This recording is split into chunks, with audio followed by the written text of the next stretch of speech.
war zone. Is that where you cross? No. No, you don't cross. No, that's sketch area there, man. Is it? I cross the best crossing there is. Puerto Penasco crossing, the Rocky Point crossing. Really? Huh. Well, Sheldon blocked us hot. We're hot. We're mic'd up. Yeah, he tried to tell me he'd be hunting, like, what, less than a half a day after he left. Didn't he leave Thursday? Thursday? Yeah, and he told me he'd be hunting Friday afternoon. I said, bro, there is no chance. Yeah. I still don't know if he got his rifle across because I'm like, there's no way you got this rifle permits done in time. There's a lot of this young Omar odd hunt he's on right now just does not match up. To be young and naive. It just doesn't match up. Do we dare say it's more of Omar's debacles that he likes to do? I mean, well, it's Sunday at noon and he's still not across the border. So yeah, it's an Omar debacle. He took his own gun then? Yeah, supposedly they said he could get the permit in time. Like, there's no way you're going to get your permit in time to do it. He's like, oh, yeah, no. All my experiences in Mexico. Have you hunted turkeys in Mexico? I have not. No? Mm-hmm. Yeah, so there's a lot of turkey hunting down there. But yeah, all my experiences getting guns across is not that fast. It's not hard to do, but it's not that fast. I think last year when I was going to go down there, I had to do my permit in like March or April for the next January. Yeah, like, everything I heard was like a year in advance. Yeah, that's what I do. I do mine in like early summer and. So do we know he actually made it with his gun? I don't know. We don't know if he made it himself yet. I know we sell a lot of like donated hunts and raffle them off, and pretty much everyone now that I think about it, everyone is like guns included, like just so you don't have to worry about them. Yeah, guns. Right? Yeah. Gotcha. Well, thanks for making the trip down. We appreciate it. Yeah, absolutely. How was the travel? Not bad? It wasn't bad. I'm running on 2 hours sleep, so I'm a little delirious. I had an event last night in Wyoming, and then had to drive to Billings to the airport. And yeah, I think I got to bed at 1:30, up at 3:30 to catch the flight. So perfect. Here we go. And now here you are. Yeah, literally at noon the same day. Who do we got, Trail? Yeah, we have Jason Tarwater. Did I get your last name right? He did. Yeah. Tarwater. It's pretty sweet. That's a badass last name. It is pretty sweet last name. It gets butchered a lot, believe it or not. Really? I'm like, just like it sounds. Tarwater. I'm the master of butchering last names. Hey. So. Well, Trail's last name. Now everyone probably butchers yours. Yeah, Chrysler. That's Chrysler. Yeah. I start calling you Chrysler. That's the most common one I get. Even Porter doesn't know my name, actually. Yeah, and on the Marjorie Panda shoot, he always butchers it. Yeah, butchers it. But thanks for coming down. Give us a quick rundown on who you are and why you think you're here today. I don't know I'm here yet. Yeah, so my official title is regional director. So that basically means I'm in charge of all of our fundraising, volunteer relations, chapter relations for the states that I cover is Montana, Wyoming, and Idaho. That's for National Wild Turkey. For the National Wild Turkey Federation, yeah. Yeah. Gotcha. And you live in Montana? Yep, live in Helena. Turkey guy. Turkey. We're talking turkey today. Yeah, we are. Did you ever think we'd have anybody from NWTF or we'd be talking turkey here? Honestly, it's interesting because I have found myself personally getting very into turkeys lately. Yeah. Recently. Yeah, just from the kid perspective. Yep. Been watching. I mean, this time of year, right? Everybody's posting all kinds of turkey content. So much of it is with their kids. Yeah. And it's like, okay, well, I definitely need to start doing this. Yeah. Like my kid would be all about it. It's perfect for introducing not only kids but just anybody into hunting in general. But I mean, like right now the weather's nice. Like for kids, I mean, you can put them in a blind and give them, play on their phone, give them snacks. I mean, it's a lot more. And calling an animal in, I mean, there's nothing. Yeah, and they get to see that, which is, in most cases, like for other species, elk or waterfowl, it's a lot more complicated than. Yeah. So yeah, it's great for getting kids and new people involved. I would not have thought, Trail, that we would have somebody on, but it's interesting when you slacked me and told me we were doing it. I'm like, oh shit, this is perfect. I got all kinds of questions right now. Well, what was it like? Was it a year ago or was it 2 years ago? We added turkey content to GOHUNT Maps. 2 years ago. Yeah. Yeah, and we're getting deeper into like the opportunities of it now too, with an insider and all that stuff as well. Yeah, we have turkey draw odds. Yeah, turkey draw odds, how to get tags all throughout, both times a year. But that's the other cool thing about turkeys too, right? 2 seasons, which is pretty cool. Yeah. Do all states have spring and fall? Do you off your top of your head in the West? All states? Not all states. Yeah, I don't know. No. All states do. The fall season's more of a management season for turkeys, and so a lot of that's dependent on how the populations are doing more locally. Yeah. Like where I grew up in Kansas, I mean, a fall season the whole time I was there, we had a fall season, and if I remember it, I think they canceled it completely just because numbers have been doing Does Utah still have their fall? Yeah, fall yeah, right. season. Yeah. Mm-hmm. Yeah, I was wondering. We'll probably get into it, but I was curious as to how you hunt a turkey in the fall. So it's just spot and stock. Man, I've shot a lot of turkeys, and I've only shot one in the fall while I was deer hunting. It's just not something that I've really like took forth and put in effort. A lot of just happenstance. I'd always get a tag just in case, but Gotcha. there's some technique, old school techniques way back east of like busting a flock, sitting down right where they were at, and you can actually call them back in together. But it's just there's a lot more things in the fall going on that I like to chase. So One thing I like though is like I killed a couple in the fall in Montana. I'd wait until like December in the snow. Yeah. And then kind of spot and stalking them a little bit and Were you stuff. tracking turkeys? Is that what you were doing? I mean, I could glass them up out in the egg. That's probably the only thing I could actually track. A big dinosaur track. Yeah, big dinosaur. They stand track. out in the snow though. Yeah, that's really fun hunting turkeys in the snow. That actually would be pretty sweet. Give us some history of NWTF, and I mean just some background on the organization itself. Yeah, I mean, so like a lot of these conservation groups, we got started because at one point the turkey numbers were like terrible. I mean, our 50th anniversary was just this past year, so 2023 is our 50th anniversary. So that's how long we've been around. And when we got started, like I said, across much of the country, turkey numbers were so low that people were starting to figure out like, hey, we need to do something about this. So 50 years ago? Yeah. Okay. Yep. So, that's kind of the 30,000 foot view of how we got started. People just decided, hey, we need to do something about this, and so it started with some fundraising and raising money to work with the state game agencies, and that's when they started doing the big trapping and transplanting across the country. And up in, I think it was around 2000 to 2010, we hit the peak across the country, like 7 million birds. Yeah. Holy shit. That's about the last time I turkey hunted. Yeah. Yeah. So 7 million in one. Yeah.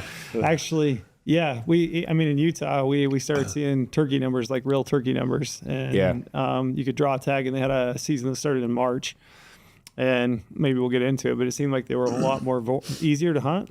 Easier to hunt in March? Springtime? Yeah, for sure. It's very, like, even I can call one in. Say, but it's very similar to September in the elk woods. Okay. I mean, that's when they're vocal. Right. Yep. They're easier to find, easier to call, right, and talk to and communicate with. Yeah. And it's fun. Were low populations, was that nationwide? Like Eastern? Yeah. Even like what we'd probably think of like traditional turkey country. I mean, it was pretty poor. Huh. Do you know what was the reasoning behind that? Is that predators, habitat, human population? There was a time when all wildlife populations, were pretty bad, just overhunting and not really managed. Nobody really knew that we needed to manage them until they started disappearing. So that was a big part of it. Yeah. The turkeys is one of like the major success stories of conservation, though, right? Oh, yeah. Turkeys, whitetail, elk. Like those are some major success stories. Yeah. What were the primary factors? Like what methods were they using for recovery? Was it mostly just hunting regulation? Were they doing transplanting? So both the regulation part of it, and then a lot of transplanting. They were finding populations that were pretty stable or pretty well off, and then trapping them and taking them to other areas of the country. Like in Kansas where I grew up, it was around, I think it was in the 80s. When I was really young.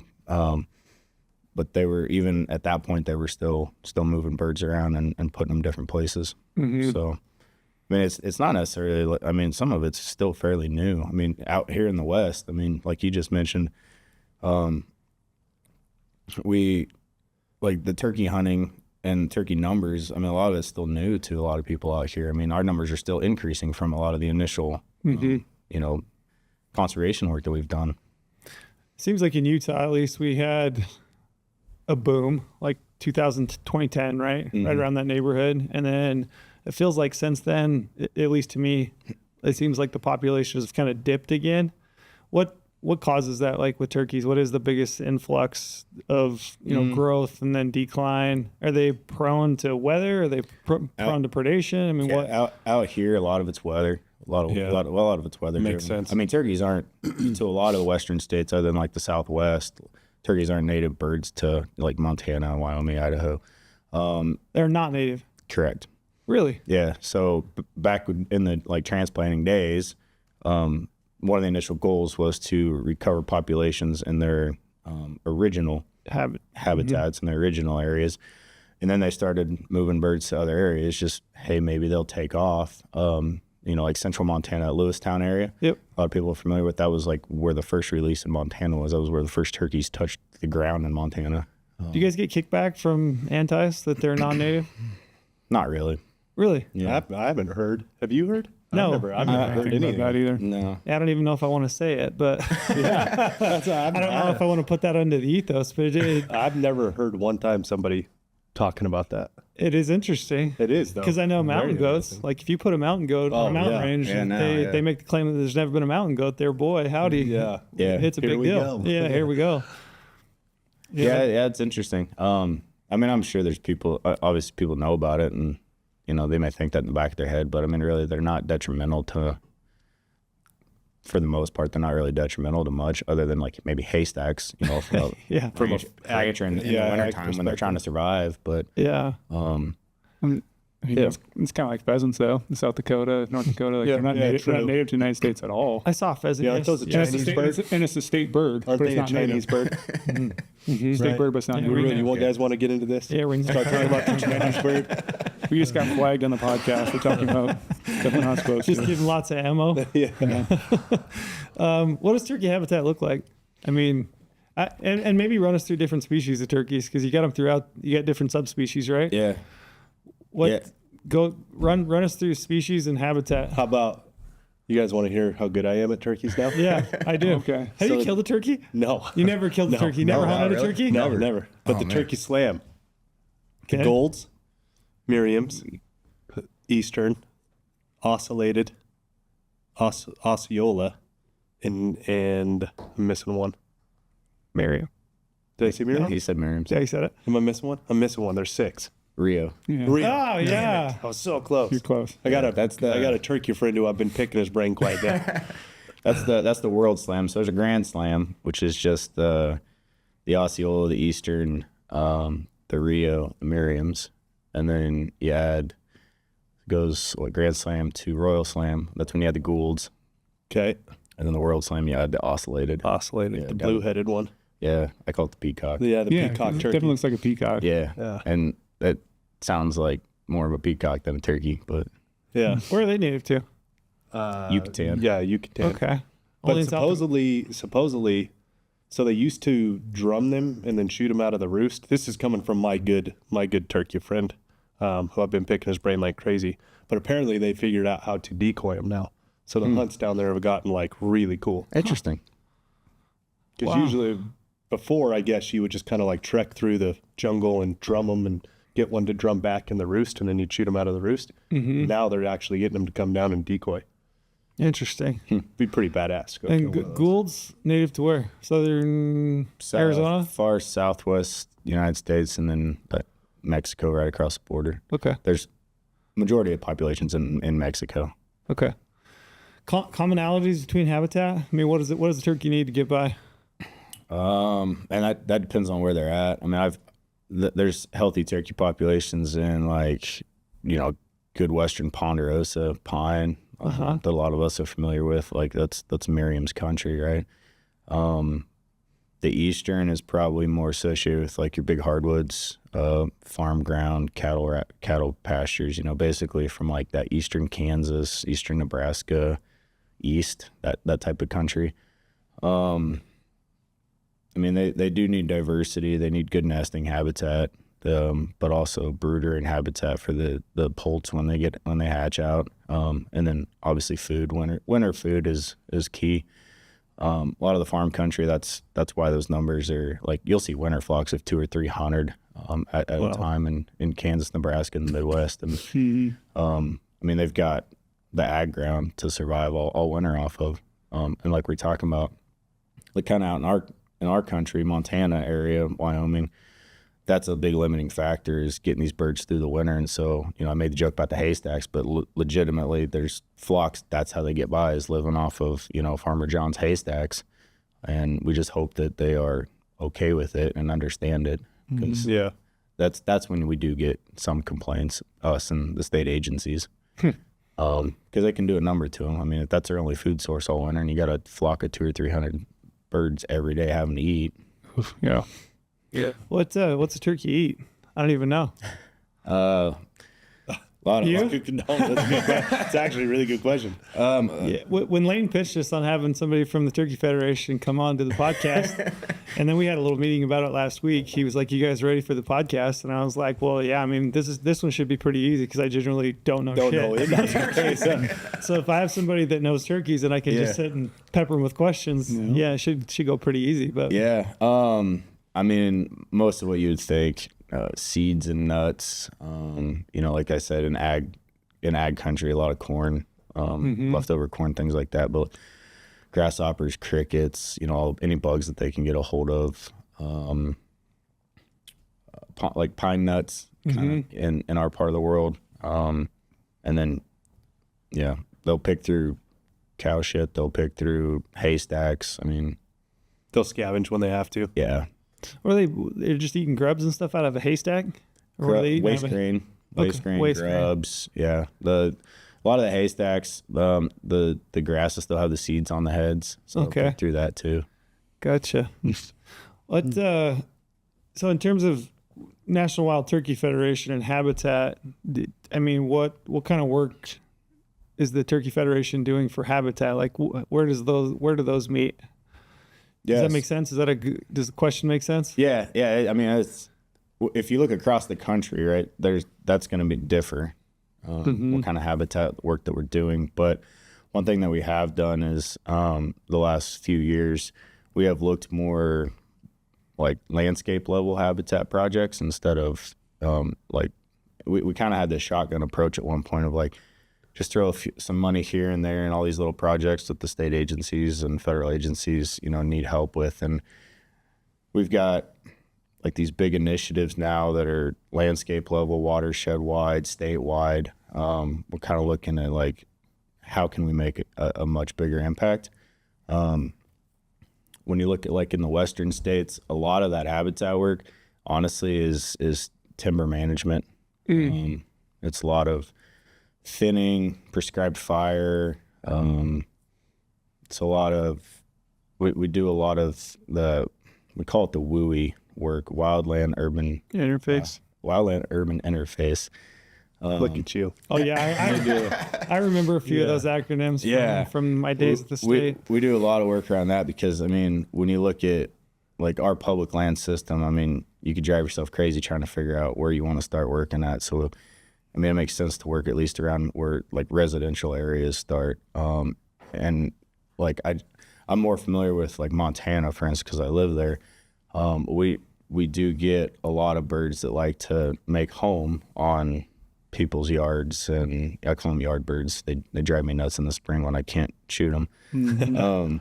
But they all border national forest, or they're very close to national forest. So a lot of those projects are aimed at making the habitat on the national forest better, to try to at least give those birds a reason to pull out, to pull out, not only for opportunity, but just so we don't have those nuisance complaints and to get them on better habitat. But while we're doing that, I mean, we're thinning the forest, prescribed burning, like mule deer are benefiting, the elk are benefiting, grouse are, like, everything's benefiting. But then like water quality starts to play into that for the citizens. And then a big push is, just that wildfire risk mitigation as well. So that's a lot of what we're focusing on in the West. I know in the Southeast last year we just launched, it's called Habitat for the Hatch Initiative. And basically it's looking at, we have nesting habitat, and then we have like very mature hardwood timber habitat, and we have started pinpointing areas where, okay, we have this nesting habitat now in the poletatch that they can't just survive in the hardwoods. There's got to be some early successional habitat is what it's called. little bit of brushy escape cover, but also, you know, most of a poult's diet is proteins, crickets and grasshoppers and stuff. And so it's how can we have all these segmented pieces of habitat. Now, how can we focus on connecting them all? Because that's what we're thinking is a big reason for the reduction in numbers in the Southeast right now. How long until a hatchling can fly? Man, I knew you were going to ask questions I don't know. Wait, turkeys can fly? Wait a second. It's not one of the, what is there, like 12 flightless birds or something like that? Yeah, I don't know. I have no idea. Yeah, Because they're so big. Like how long? Yeah. How long until they fly? I've bumped flocks up that, I mean, a couple months old. Makes sense. Yeah, I mean, It's kind of where my head was at. Yeah. Like I mean, yeah, they're so big. Like I don't see them flying a couple days old or a week old. Or, no. You know what I mean? No, they're on the ground for a while before they can get up in the trees. Yeah. The Google search thing says 8 to 14 days a poult can fly. Oh, 2 weeks. Oh. Yeah. That was not where my head was at. Wow. 8 to 14. Yeah, all these different sources. Yeah, usually about 10 to 14. That's even faster than where my head went. Pretty aerodynamic for what they look like. Wait, I mean, that's pretty this- crazy. This could be fake too. It says in this Reddit thread right here. Oh, you're on Reddit? No, that wasn't Reddit yet, but that was the Reddit one. Turkeys can fly up to 60 miles an hour. What? Wait, I mean, how? I don't. I don't see that. Fall? They might fall. fall 60 miles an hour. I was thinking like 20 to 30. Yeah, I think you can't They're trust just Reddit. so damn big. Like, I Yeah, don't know. they're funny to watch fly. They are funny. It kind of doesn't make sense when you see them fly. Yeah. Okay, here's a better one from Vermont Fish and Wildlife. From They can Rumble. run 25 miles an hour. I believe that. Wild I've turkey seen can that. fly at speeds to 30 to 35. Yeah, makes there more we go. sense. Yeah. Yeah, don't trust Reddit. 60. Huh.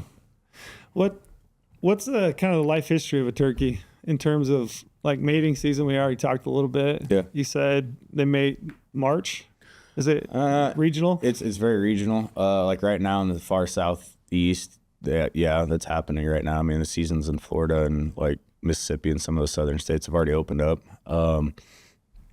It goes from there all the way through basically around mid-June or mid-May. I'm sorry. Okay. But like that April time frame is on average probably going to cover most of the country. Okay. I think I've seen like our hunting in Montana gets better after May 1st and Gets better? gets better. And I think, Really? and that's because most of the hens have already been bred Huh. and are sitting on nests throughout the day.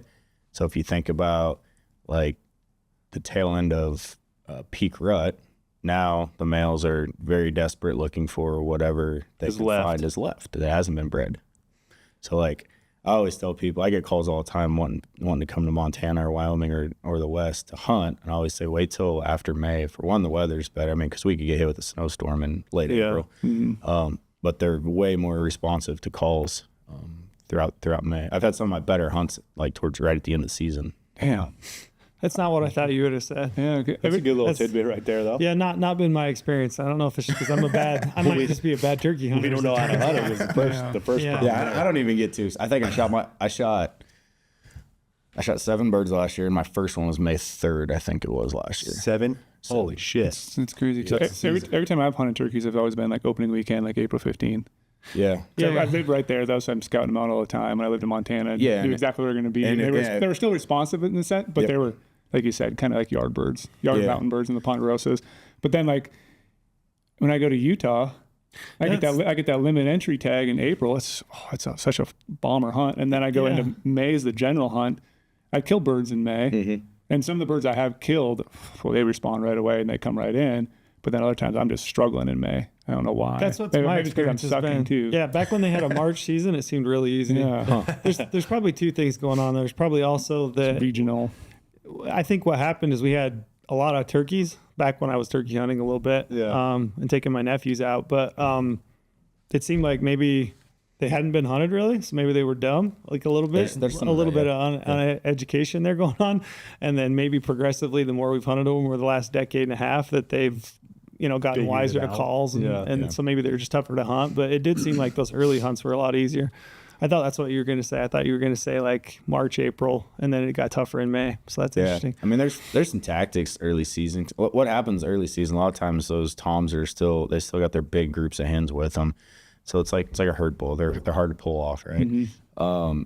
But a tactic that a lot of people use early season now is those full strut decoys, because toms are very, very territorial, and it doesn't take much just getting them in eyesight sometimes of a full strut decoy, and you'll pull them in. So that's like a really good early season tactic. Me personally, the reason I don't get too excited until May is I like to run and gun. I don't use decoys or anything. I just use calling and terrain. So it's like, that's what I'm looking for, is that one that's out there that's very lonely, and he's gonna, put on a show for me. Lonely old Tom. Yeah. Just just preying on the on the guys who are desperate out there. Yeah. Speaking of decoys and stuff, what do you think about, it's controversial for sure, the old reaping tactic? What's that? Yeah, what is that? Putting a whatever fan above your head, walking out towards them, hiding behind it, and then dropping it down and shooting them. Dressing up It's a safety thing for sure. dressing up like a turkey? Kinda wearing stupid things on your hat, walking around, and then You wear like a fan on So your head. there's a bunch of different products that have been put out there since this took off. And I don't know, maybe 10 years ago ish, I feel like is when I really started seeing it. But I was just saying, toms are very territorial especially early season, but they're very receptive to literally just seeing a turkey's fan. They think it's another tom strutting in their area. So one tactic that a lot of people are using now is they just literally, like, a lot of guys will just hold it out in front of them and crawl behind it towards the bird until the bird locks on. And I mean, if you watch the videos, there's guys that are pulling up and shooting birds from me to you away, because like they're that pissed Into off, it, yeah. right? And now there's a bunch of products where I'm sure they got something that clips on the end of your gun and your bow, and there's these stakes that you can put in the ground, things like that. I don't know. It's a decoy. I mean, in essence, right? Me personally, like I said, I rarely use decoys anymore, just no matter what I'm doing. I went on this archery kick for a while with turkeys, and I was using decoys then just to get them to focus on something so I could at least get drawn. But when I'm running a gun with a shotgun, like, I just want my calls. I'm very minimalistic. Yeah. So it's not really something that I have done or really care to do. I know there's a lot of controversy around like the purist turkey hunters, and I'm kind of like one of those purist turkey hunters where I feel like it's an unfair. Brady would have never guessed that. It's like a total unfair advantage. You're using something else in turkey's mind biology then to totally trick them, and you're taking away the fun aspect of calling, of working a bird, and it's just almost cheating in a sense. Yeah, there's in everything, right? There's hard lines to draw in the sand too. I look at it as I fell in love with turkey hunting due to the challenge of saying the right things to them and using the terrain to get them into that 40-yard range, right? You don't need to learn turkey behavior. You don't have to learn how to call. You really don't need any of that with that side of things if you wanted to go that route. That's the only reason that I'm, like, me personally, I don't do it. And I can see why there's a lot of people that's their mindset. But then there's the mindset of, I have a turkey tag, this works. Yeah, and it sounds kind of cool. Sounds cool amazing. experience. Yeah. I would do it without the killing part of it, just to get the birds that close, just to mess with them probably. Yeah. That's what I mean. If you're really getting from me to you. Oh, like it that, absolutely is. That would be a pretty cool experience. I think. What do you think about archery turkey hunting? Because I know there's some talk that maybe it's not the most quote unquote ethical, shooting a turkey with a bow. Oh, ethics. It's one of those things, right? Yeah. I've killed a lot of turkeys with a bow. My wife has killed a lot of turkeys with a bow. Like, we went on a 2 or 3 year. When we moved to Montana, we went 2 or 3 years of, like, that's just what we did. Archery. Different challenge, I guess, right? So I think what people need to understand if they look to that route is like how accurate you are. I mean, it's like everything with the bow. But when I try to explain to people, I'm like, you're shooting at a softball that's inside of a beach ball and you can't see where the softball's at, basically. You got to just kind of envision where that's at, because that's really the vitals is literally, that's about all it is. And so there's that part of it. It is more difficult because you got the movement side of it. like with a shotgun anymore. I mean, 50 yards and in, you're pretty well good. When we were killing birds with our bows every year, I mean, 12, 15 yards. But there was a lot of birds that got away because they just did not commit to the decoy sitting in front of us, right? That I could have killed with a shotgun. So, but that's why I enjoyed it. It just gave me more time, more opportunity. There's a lot of states that have archery only seasons that are early. I mean, Nebraska is well known. Kansas is known for it. And there's a lot of people that are taking advantage of it too. Don't they have crazy good eyesight? That's one of the things I've heard, right? They have like movement, right? and like the radius of eyesight that they have. The radius, they can see color, movement. Yeah. I mean, so if a turkey could smell, we would be screwed. Really? Like, yeah. They see that well? Oh, yeah. Yeah, So that's what I've turkey heard. can't smell. You don't have to worry about the wind then. Yes. Got it. Which is good because typically everybody's lathered up in bug spray and ticker Yeah. and everything else. That's what I've always enjoyed about it, is like the bow hunting turkeys. I've never shot one with a shotgun.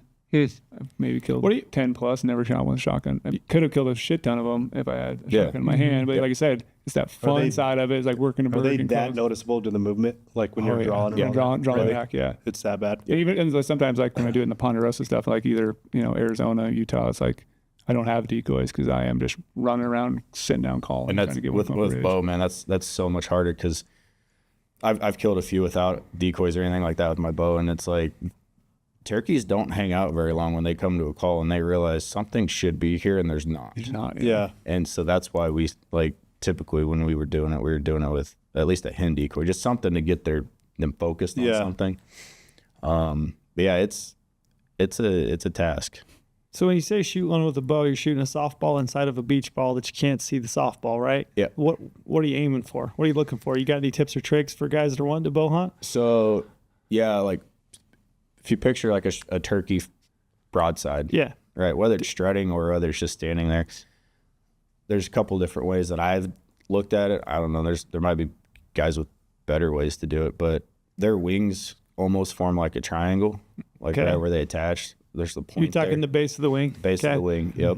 And so right in that area, but you can also draw a line up straight up from the legs and then basically the butt and the beard, right? And there's a T, and it all comes together right in that spot. Are you trying to break that wing?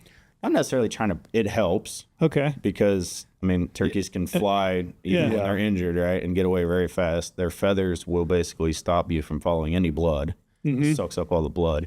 So there is some to the breaking the wing part, but that's literally right inside there is the lungs, heart, and everything in basically a softball-sized area. Do you get a lot of pass-throughs? Because I know that's when I shoot a lot of birds. I don't get pass-throughs with my bow. That's the same setup I use for deer. Yeah. Same broadhead, same arrow weight, 440 grains. I don't usually get a pass-through. I've had a few, but typically, like you said, I haven't gotten a bunch. I mean, they're tough. The feathers themselves, as those broadheads, I think those broadheads lose a ton of force as they just Right there. get into the feathers. When I shoot turkeys with my bow, I use as big of a expandable as I can because sometimes getting that arrow to stick in them will help you be able to find the bird. Yeah. Right. Because I've seen birds like you get a full like pass through, and then it's like a track race, trying to find them because they just take off. Yeah. I mean, perfect hit, but in 10 seconds they can cover some ground. Are you waiting for broadside, or does it not matter? No, I mean, if you picture like where that softball is, I mean, as a turkey rotates, right, you can still kind of picture that. Like if it's facing you, basically right above where the beard is. I mean, almost like cutting the beard off in a sense. And one of the easiest ones is if they're like fully strutting, turned away from you, because where all their feathers come together at their butt. Like there's an easy bullseye target right there. You wreck the fan. Yeah. Yeah, but you kill the tom. Yeah. and I've heard of a lot of guys aiming a little low and trying to purposely break the legs. I would like take out the running gear in a way. Yeah. Yep. How far does a turkey go after you hit it with a bow? I've had them go nowhere, and then I've seen a few. My wife killed one that actually flew off the rim rocks above Yellowstone River one time. That was a fiasco. We were right by it, so I mean, it took like 3 steps and then jumped and just locked its wings up. So that was a mess. Did you recover it? We did not. We're not able to recover that bird, unfortunately. Yeah. it was Just full send off the. looking off the back, cliff. it was like, if I'd have thought about that, maybe I would have set up right there, but Yeah. you don't think about that in the heat of the moment either. But they can go ways, sounds like. Yeah. Typically, like, there's a very loud, like, if you hit that wing bone or that leg bone, like that, if you hear that very loud bone crack, typically within 20 or 30 yards, I have found most of my birds, or they've piled up pretty quickly. But it's like everything in it, like, Yeah. something inevitable is going to happen, right? Yeah. I always see people, they shoot a bird, they immediately jump out of the blind or whatever it is that they're doing and run after that. Yeah. Is that, is that the best case? Is that what you're supposed to do? I've had some where I didn't do that, and then I was like, oh, I should have just, like, this would have been a lot easier, because he was flopping for a couple seconds and then got up and ran.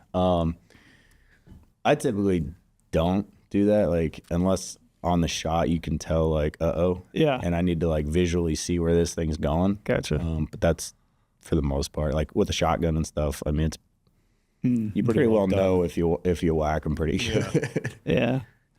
What are you shooting for a shotgun? Like, what's a good turkey load setup?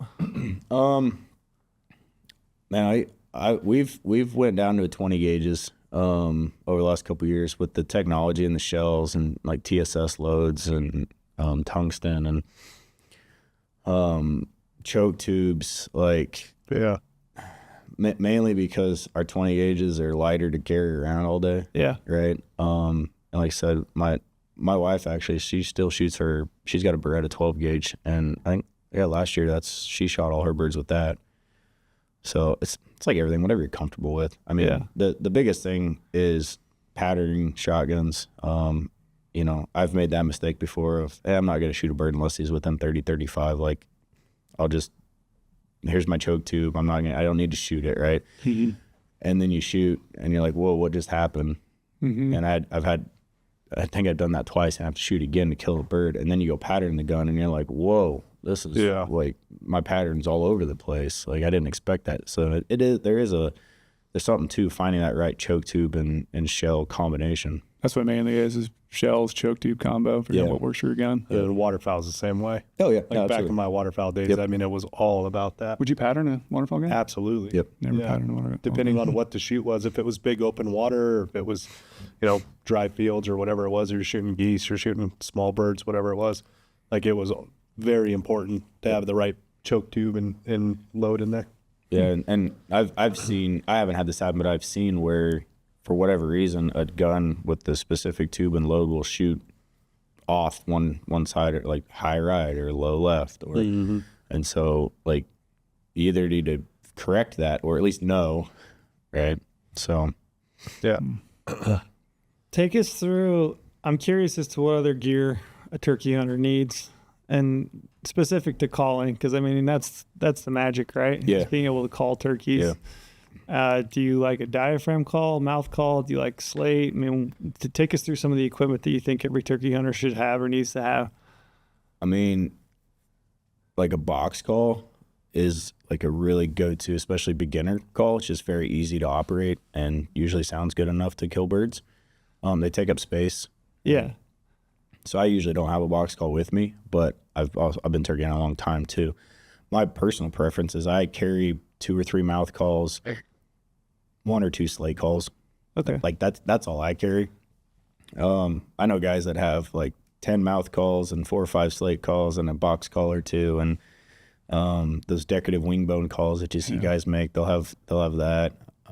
I do carry usually like an owl hooter or a crow call, because birds do shot gobble to loud noises like that, and so that's one thing that I have keyed in on over the years is, like, I would rather know where the bird is at before I start hen calling, because then you don't know what they're doing. Like, are they coming to me while I'm trying to set up on them, type of a thing. It'd be very, very nice if we could figure out a way to get elk to, like, shock bugle. Right? Like, I've always thought about that. Like, bugle. Slam the door when you're leaving the trailhead and it goes and bugles. yeah, that doesn't work for elk, unfortunately. But yeah, like, slamming the car door, like you said, like, any loud noise on a lot of turkeys will get them to shot gobble.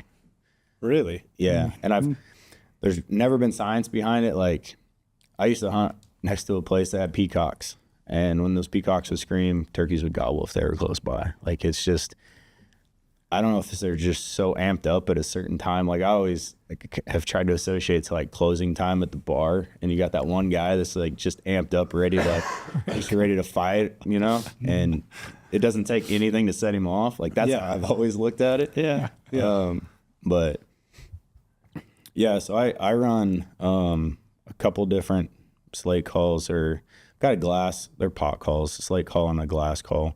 And then usually 2 or 3 diaphragms is all I typically run. But almost, I'd say 90% of the people that I know that turkey hunting, the box calls are always a pretty good go-to.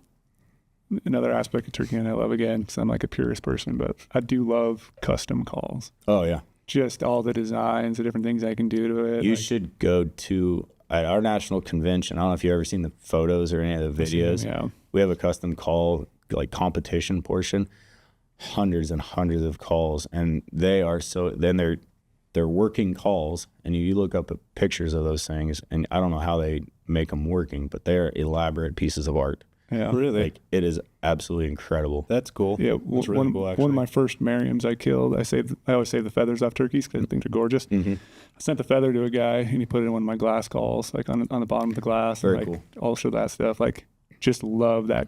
Just it's a piece of art in a way. Yep. Yeah, It that's feels cool that I when you could get call into something that. in with that, like, I could definitely get into that You part should of look it. that up. I mean, Yeah, I get blown away every year at our national convention. that's awesome. just what people can do and how they can make them so custom and just sound so good. The custom call, even the box calls. What is the call strategy though? Yeah. I mean, if you think about it, Trail, like when we elk call, like, you know, locator bugles, challenge bugles, and then your cow call and hawk cow, all that stuff, right? There's the strategy depending on what time of year it is. What's the strategy on turkey calling? For the most part, you're replicating a hen. That's Right. that's the go-to. That's the go-to. I mean, there's guys that they try to gobble, try to get that reaction, similar to like bugling at an elk. But Yeah. for the most part, you are basically just trying to sound like a hen that he has no choice but to come check out. There is some strategy to that. How often you call, how loud you call, when to shut up. That's a big elk thing as well, right? Like those birds can pinpoint you just like an elk. Like I know exactly what tree that call's coming. They have from. telescopic hearing then, Yes. just like elk does. Yeah, it's incredible.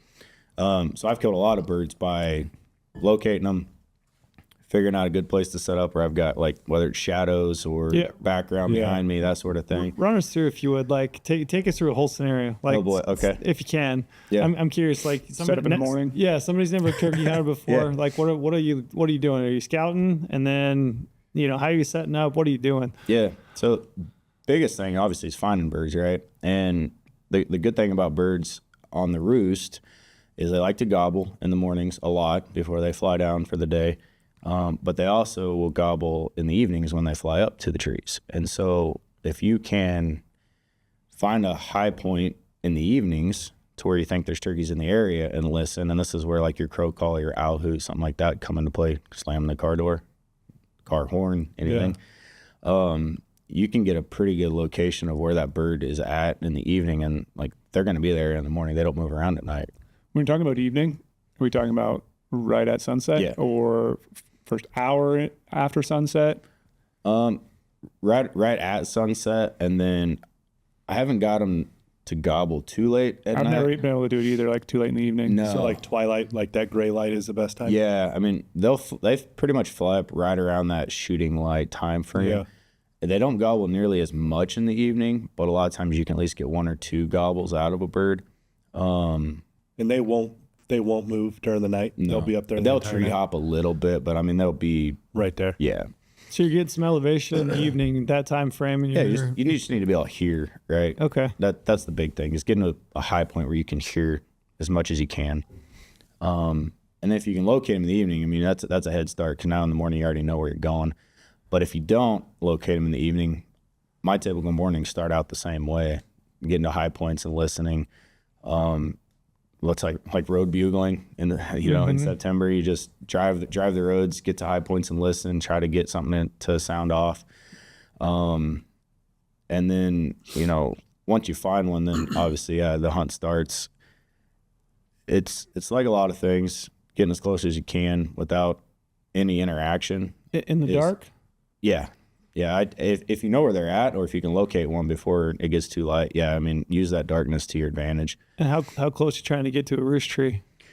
I don't try to get right on top of them. I mean, you can get too close, obviously. But I'm typically like 100, 150 yards. Okay. You know, sometimes you can get a little bit closer. I mean, I have gotten closer, but sometimes too close, they can pinpoint what's going on. If you do end up too close, and this is like, I have done it where you're like, oh man, that bird's like 30 yards away in this tree. Don't call at all. Like, let them fly down and do their thing for a few minutes before you call, or like it's guaranteed they'll probably figure out something's up and fly the other way. But another reason is, for me personally, birds like to roost in the same general areas. Merriam's in the west are a little bit more mobile. Like growing up in Kansas, I could almost tell you like the exact trees birds would be in without us even scouting. And so what I always feared was setting up too close and blowing the roost, basically, right? Like shooting a bird off the roost or coming back in the evening to the roost, and then like they just don't feel safe in that area anymore. So I like to at least get off of that a little bit. And a lot of it is, like I said, finding the right tree with cover where if you have to move a little bit, you can get away with it, that sort of thing. And then just figuring out the situation. Does he have hens with him? I mean, there's so many variables. If he's got hens with him, that's going to be a different challenge. Like, you may end up having to try to call the hens to you, which is a more aggressive calling. It's a little bit different sequence. Are they pressured? I mean, I've called in birds.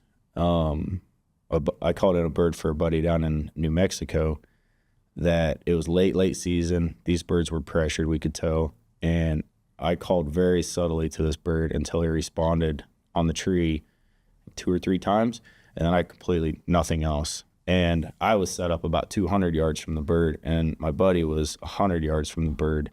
And I told him, I said, I'm just going to shut up, like, just be ready. And like, that was one morning that I was absolutely correct on what was going to happen. That bird flew down, never said a word, but was coming to me. But since he'd been hunted, obviously he wasn't saying anything. It's like when elk shut up, right? Yeah, there's a lot of similarities now with what you're talking about with elk. There's so many, yeah.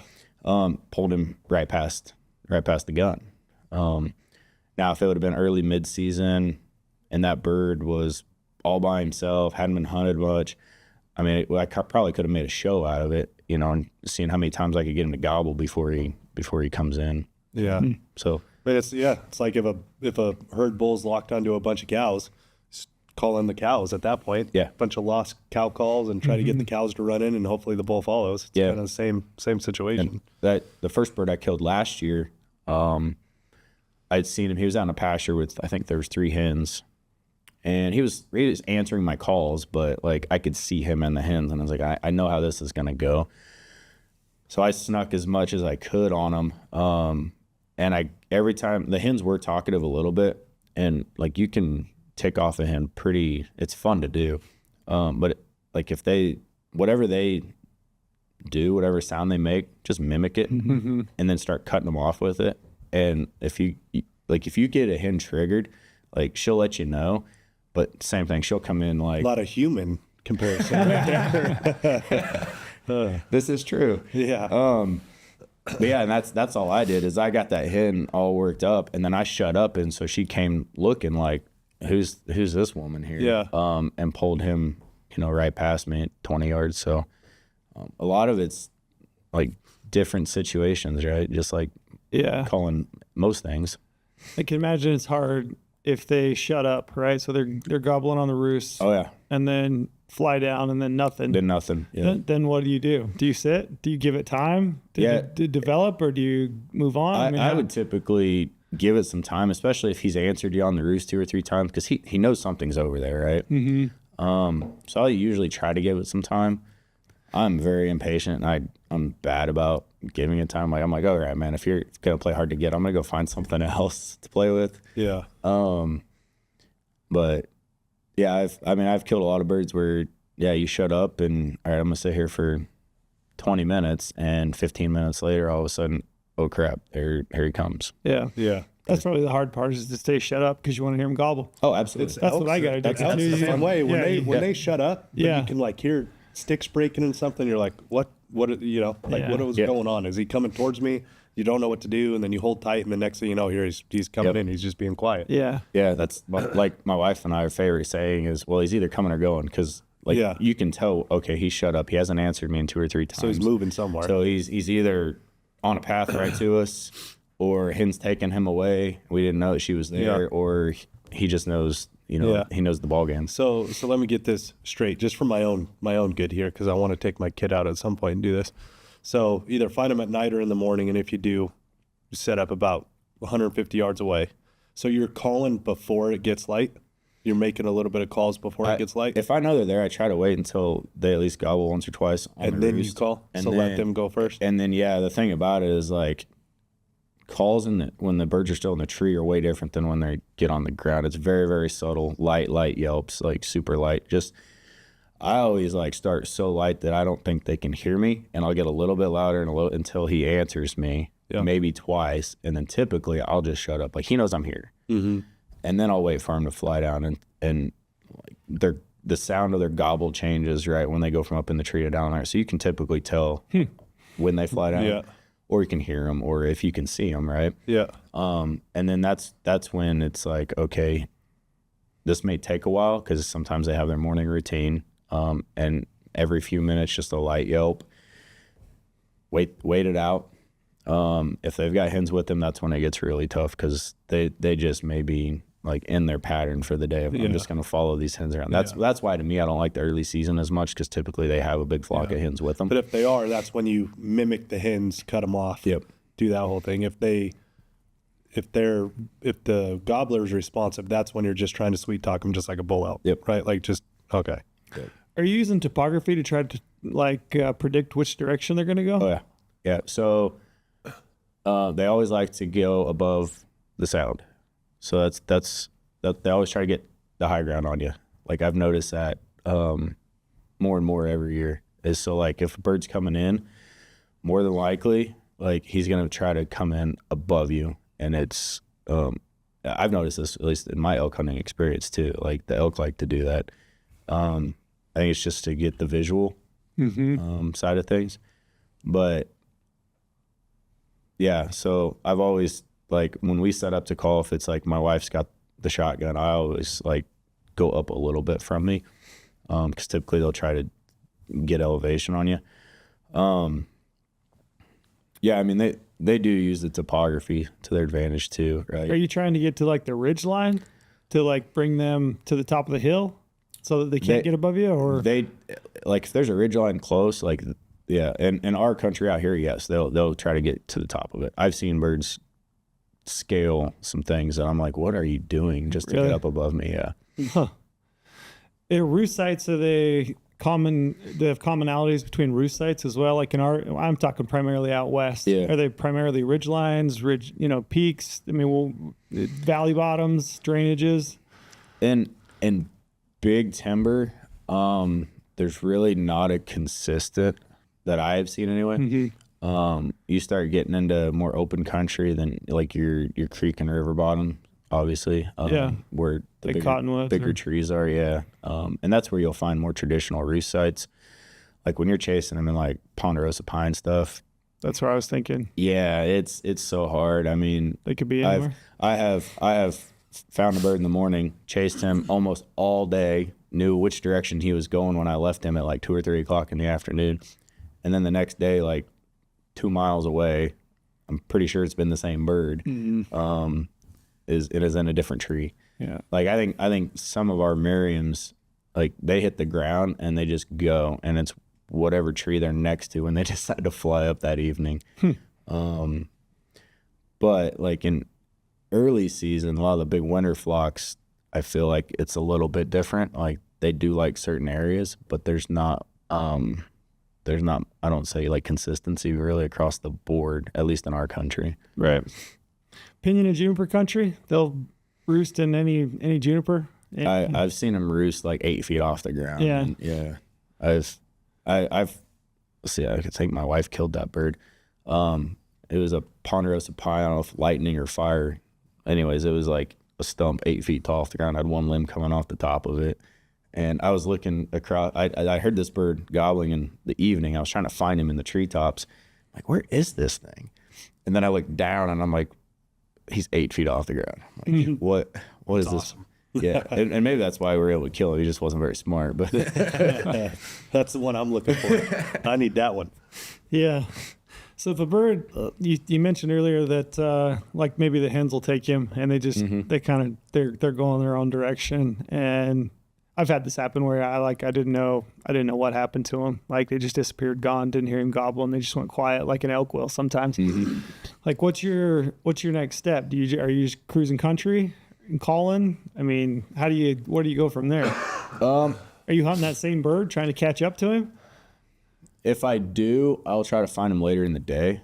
Like I mentioned earlier, hens throughout the breeding season, when we're hunting them, they have nests on the ground, and there's more and more hens that have nests the later you get into season.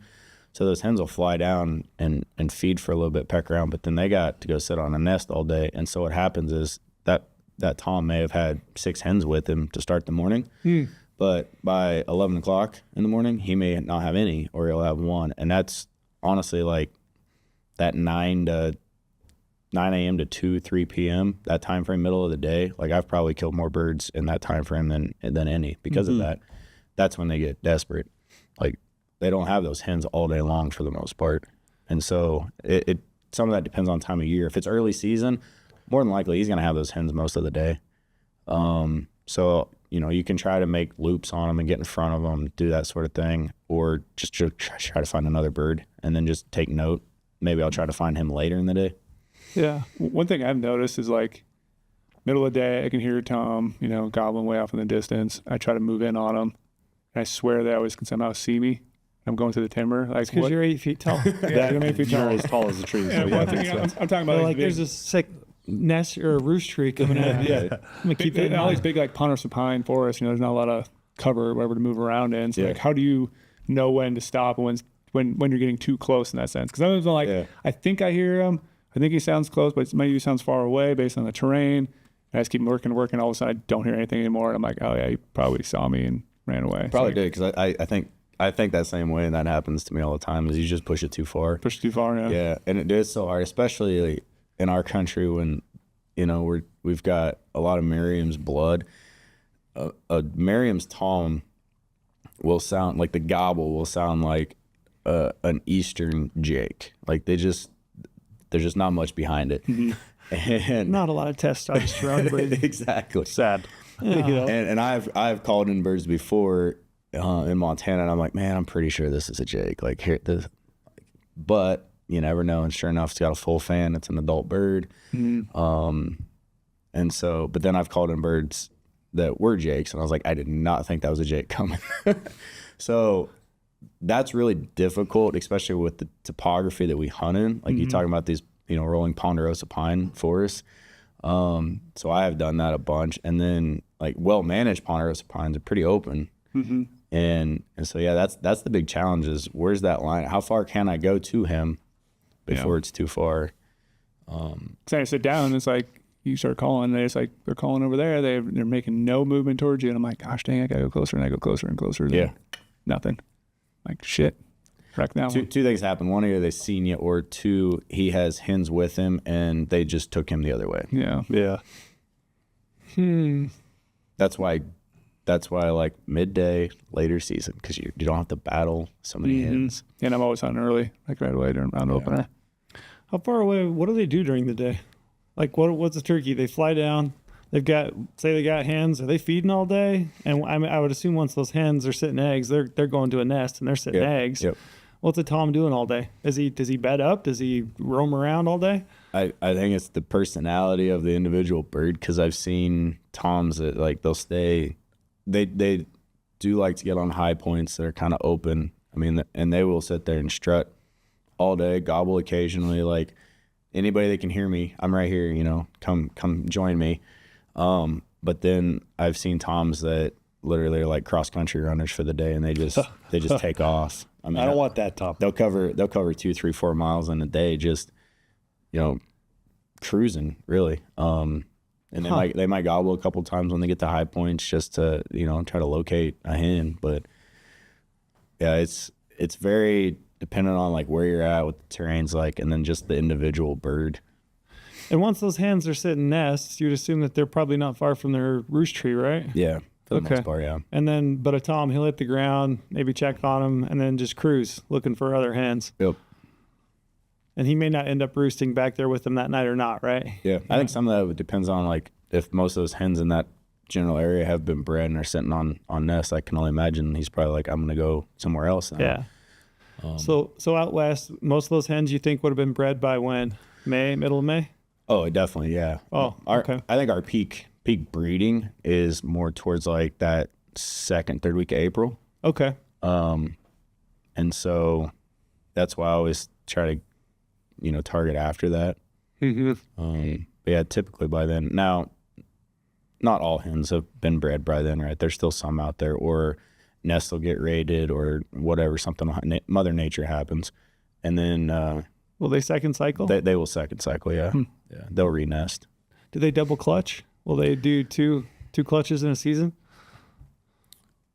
It's Mother Nature, so like every now and then you hear of that happening. Like it's very possible. Nature will find a way. Anything can happen, but I don't think it's as common as most people might think. Right.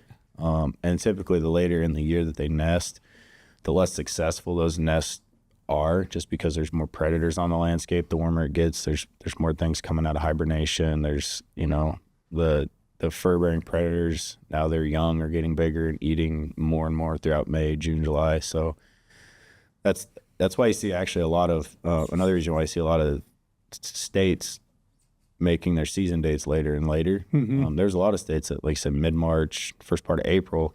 Well, and there's a lot of those states that their numbers are starting to decline. They're thinking it's ones that might be that predator issue. But another reason is the hierarchy like of the flock. And this is something that like some science has just recently started backing this theory. Is it used to be thought where like if you take the dominant Tom out of a flock early season, then it's basically like next up, right? Next in line to do the breeding. But the theory has been those hens are way more selective than we think. And you might have taken the one out of the area that she is okay with breeding with, and she may not breed. Wow. And so that's why they're trying to back season dates up now. So let's make sure that we get the breeding done before we start, because it may take 2 or 3 weeks for that flock to figure out its hierarchy again too. And now you're pushing those later nest dates. It actually makes a lot of sense. Yeah. That is crazy to think about. Yeah. I mean, if you think about, like Kansas and Nebraska, their early archery seasons, everybody was flocking to them at one time. Because like Nebraska, you could shoot 3 birds. Kansas, you could shoot 2. You're getting them early season with, full strut decoys are very susceptible. Success rates were, even with the archery game, were pretty high. Well, now their numbers are, going downhill pretty dramatically. So that's why, one of the thought processes to backing those season dates up. So turkey numbers are down too then, huh? Yeah. We don't see it in the western states yet, and I hope we don't. But like, I grew up turkey hunting in the heyday of Kansas. I mean, you could shoot 2 birds, and if me and my buddies were like 10 days into season and still had tags, we're like, man, what are you doing? Yeah, Hadn't been out. Yeah, like usually the first couple of days. I mean, there was a time in my area where I grew up where like there was a lot of turkeys, and turkey hunting was fun for a couple of weeks, and then you're like trying to find people to take that have tags at that point. And now in Kansas, I mean, it's down to 1 tag. Part of state, there's no tags. Some of them you got to draw now. No fall tags. I mean, so it's changed. It's changing. Yeah. I think some of that is overhunting over the years. Like, non-residents always like to get thrown on the bus and a lot of things. I just see a lot on turkey stuff too, and I don't follow it exactly, but Nebraska put a quota on their non-resident, and I have to look at the Kansas stuff. I haven't gone back to Kansas to turkey hunt in a while, so I can't remember. But I know they have a draw now. So I mean, some of it's either overhunting or just the pressure over, just over pressuring birds. But then just the sheer numbers. I mean, to put it in perspective, the properties that we hunt, we deer and turkey hunt in Kansas. It's like 6 different properties, all within like a 10-mile radius. And when we first moved to Montana, we would go back every spring. That was like, see the family. My wife loves turkey hunting. Like, let's just go back for a few days and shoot some birds. And we typically would each kill one. Maybe good years, we'd both kill our 2 within a few days. I took a volunteer back, I don't know how many years it's been, probably 6-7 years ago. And any of these spots, I could sit on a high point on the road and be like, there's going to be a bird somewhere here that we're going to be able to chase. And we went back and went to the first spot, and there was one. Okay. I went to a couple other spots, didn't hear anything. Went to a couple other spots. Okay, there's one. And I was like, man, this is, you know, I talked this trip up to this guy. Like, man, I'm going to show you how we really turkey hunt. Mm-hmm. And we ended up, we put in some effort. He killed his 2 birds.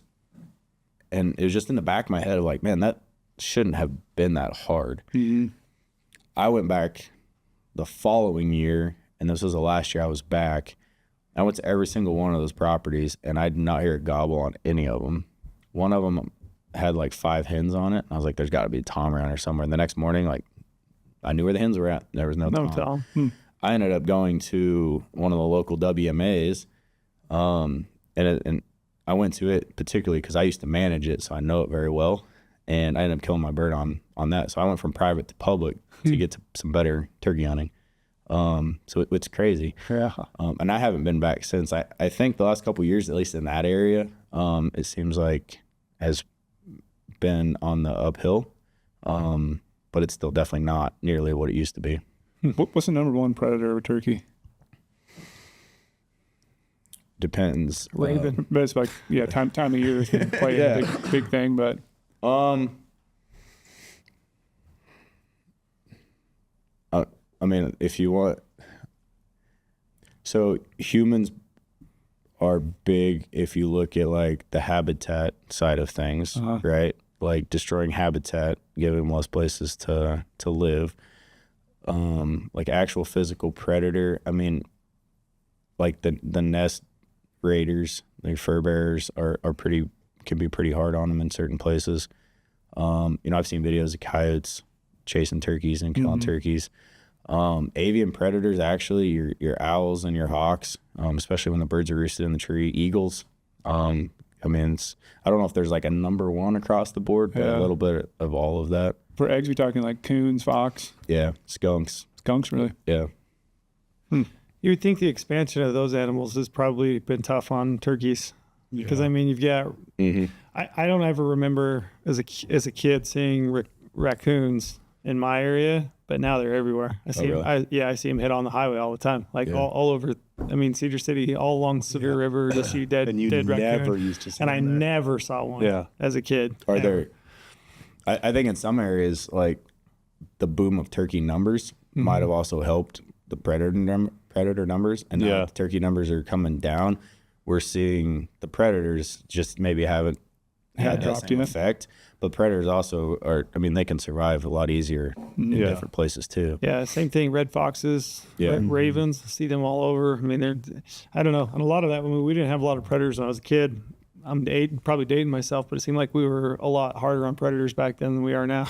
No, I think across the board, between trapping and predator hunting in general. Yeah. I mean, I know when like growing up in Kansas, my roommate was probably one of the hardcorest coon hunters that there was running hounds. And I think between him and one other guy, that was like the only 2 in the whole county. And I don't even know if they do it anymore. So I remember my mom. So my mom's originally from Indiana. Her dad had coon hounds, and she tells a story. So my mom was born in the 60s, or 40s, I guess. Her dad, she tells a story. Her dad paid $500 for a coon hound back then, and she remembers telling me, she remembers, you know, she'd be like, that amount of money at that day, that stage in my life, like they didn't even have running water a lot of the time. I mean, but they got a coon hound. Sounds like a good investment. They got paid, $500 by grandpa for a coon hound. So that's like a lost art, I think, in a lot of places. I mean, I know there's still guys out there running dogs, but like the guys that are really hardcore about it, I think it's just one of those things that's fallen off. Yeah. Can we have winter kill on turkeys? Like this last winter we had, harsh across the west. That can knock back turkey numbers. Yep. Yeah, no, that's one of our big limiting factors in our part of the world. Like I said, because we don't have like those big, massive ag fields and things like that. So, if anybody's familiar with like the southeast part of Montana, that Ashland Ranger District, national forest down there, that used to be one of the strongholds for Merriam's across the country, really. And there's a couple factors, but one was the winters. First one was that massive wildfire that went through. I think it was in like 2012. But the years, like 2 or 3 winters following that were just terrible. And now, like, there's still birds there, but it is rough. It's very rough to find. Black Hills area, same thing. Every now and then we'll have a really, really bad winter. And the only birds that make it are the ones lucky enough that, they've found the haystacks in the right places where they're not getting ran off of them. And those numbers go up and down. I mean, every now and then Wyoming will have 2 tags available for that area, the Black Hills. Every now and then just one, just because of the way the numbers are. How long does it take for a population to rebound? A Jake is what, a year old? Yeah, right. Yeah. And then how long does a turkey live? How long does a tom live? They can live like 3, 4, 5 years. Okay. But typically probably you see a lot of 2-year-olds getting shot. A 3-year-old bird is an older bird now. So really? That 3, 4-year-old, yeah. So those turn over pretty quick. Yeah. But they rebound just as fast too. I mean, it takes one really good hatch and a good summer of like the right conditions, and then not having a hard winter, for a couple years in a row. Like they can rebound really fast, just as well as they can plummet. How many eggs does a hen lay? Do you know? I've seen nest of 6 to 8, but I've seen nest of like 18. Oh wow! Wow. So that also varies, and a lot of that depends on the condition of the hen, right? Yeah. Like in areas where they're stressed throughout the winter, they're probably not going to have that, giant clutch like that. 18. It's quite a few birds. But you can see where they have, like you said, a couple good winters. Yep. They can totally rebound, especially if you're only talking about 3, 4-year-old birds. So is it the take long to get there. Is the late winters the hardest on them then? Like if you're getting winter storms into April, like April, May, is that what's really hard on them? Yeah, we had. Or is it just winters overall? Like, is it snowpack or is it those late big winter storms? It's both. Like snowpack, unless, like I said, they have some food source that's above that snowpack. I mean, yeah, they got to be able to get to the ground, right, somehow. But those late spring storms can do it too. Like especially in Montana, we had one. Yeah, that's what. Sometimes you'll get snowstorms in like into May, a couple feet. Yeah, was that last year? I think it was last year. My wife shot a bird opening day, actually up in the breaks. I shouldn't get that specific. Everybody knows that there's days up there. The breaks in Florida. Right. That's what we meant. But that area, I think it was 2 weeks after that, got 20 inches of snow last year. And so like you're looking at the tail end of April when things are nesting, and that was my biggest concern. Was like, oh man, like that could wipe out that year. That could hurt things, yeah. And I don't know, I haven't talked to anybody in that area this year or anything to see how they did, but our winter hasn't been bad this year, so that a little bit of a trade off there. Yeah, the winter's been good in the West this year. Yeah, warm and wet. Yeah, I saw 4 days ago, I guess, just north of my house. There's some big cottonwoods and some fields, and normally there's 10, 15. I think there were probably 3 or 4 groups of like 30 plus. Oh wow.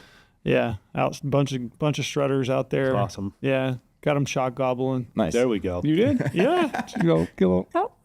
I jumped out the door and yelled at him, "Hey!" Oh, you just yelled, "Hey!" Huh? What are you doing out there? Yeah, but there's a bunch. So it seems like there's a few, but I mean, all private land.